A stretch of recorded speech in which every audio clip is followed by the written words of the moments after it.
I'm Craig Balster with Balster Realty Group and Keller Williams Excel. Hoping you enjoyed this video highlighting the 5 worst things about living in New Albany. One of the first things that people mention when they don't like things about New Albany is the lack of nightlife. I have to agree. I took a poll of about over a dozen bars and restaurants in and around New Albany, and ones that are right in New Albany, I only found 3 that were open till 11 on the weekends, and that was it. There's nothing open past midnight, even on the weekends. There are places nearby, what I call New Albany adjacent, that stay open much later. But if you're looking for something right in the heart of New Albany on the weekend, it's pretty slim pickings.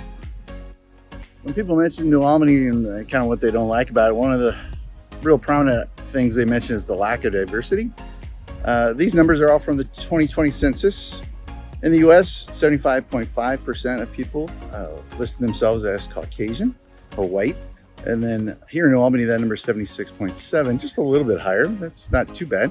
But the differences really show up, the lack of diversity really shows up in the other numbers here. In the US, 19.1% of people list themselves as Hispanic or Latino. Here in New Albany, that's just 7.0%. And in the US, 13.6% of people list themselves as Black. Here in New Albany, that number is just 2.2%. So you can see kind of the minority numbers really show up where the lack of diversity is apparent. New Albany is the brainchild of Les Wexner, who's the founder of Bath & Body Works Inc. It's formerly known as L Brands. Maybe you've heard of Victoria's Secret, Bath & Body Works, or Pink. Those are all brands that were or are under the Bath & Body Works Inc. umbrella these days. Les kind of was the brainchild of the whole thing, and he really planned it out. And that's one thing that people don't particularly care for, or some people don't particularly care for, that everything is so planned out. One of the things that's really obvious is the white picket fence that runs around New Albany. You can see it behind me in the background there. Anytime you're out and about in this part of town, you see the white picket fence, you know you're in New Albany. New Albany is very clear on that they're very much a planned community. Right there on the city's strategic plan, it says, New Albany, a master planned community, takes a sophisticated approach to sustainable development and an ongoing public-private partnerships. Our community is built on an unparalleled commitment to lifelong learning, healthy living, culture, leisure, and commerce. We work closely with residents and businesses, as well as the best land planners, developers, architects, builders, and engineers to achieve our shared vision. So if you're not into everything being planned out to a T, New Albany really is not the place for you. All right, one of the reasons a lot of people quote about not caring for New Albany, or one of the things that kind of bugs them, is the high property taxes. All these numbers are from the Franklin County Auditor site. It's the effective tax rate for property in and around Franklin County. New Albany came in at 6.4%. I only found one other neighborhood higher, Dublin at 7.1%, Dublin another popular northern suburb here in Columbus, but that comes in as number 1 with 7.1%. New Albany's tied for second with Gahanna, of all places, at 6.4%. But it's not out of bounds for the neighborhood.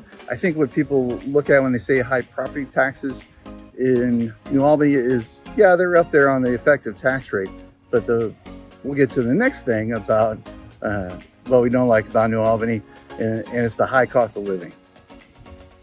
All right, probably the number 1 complaint I hear people tell me about living in New Albany is the price of housing. There's no getting around it. It's expensive.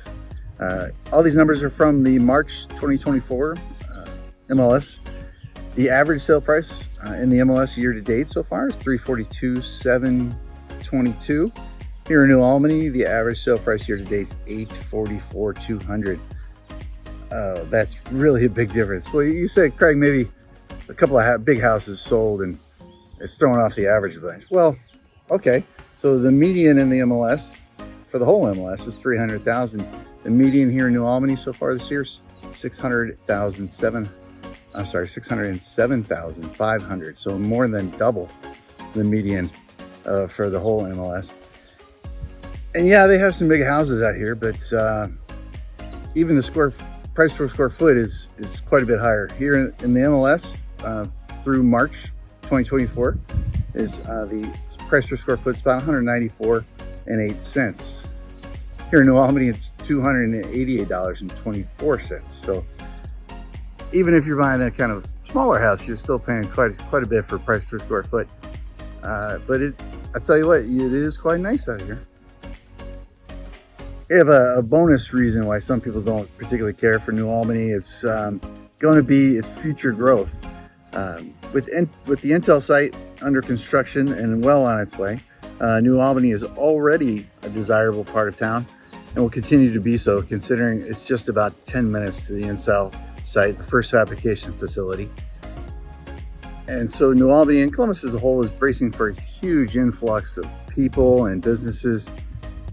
Changes will need to be made to infrastructure, highways, and lots of housing. All right, Intel will be investing about $28 billion here in Central Ohio with the first 2 fabrication facilities. We may get as many as 8 fabrication facilities, totaling more than $100 billion. To give you an idea how much money that is, Honda's been in Marysville for about 40 years, and their total investment in Ohio over the past 40 years is about $14 billion. So Intel in the next few years is going to be doubling that amount.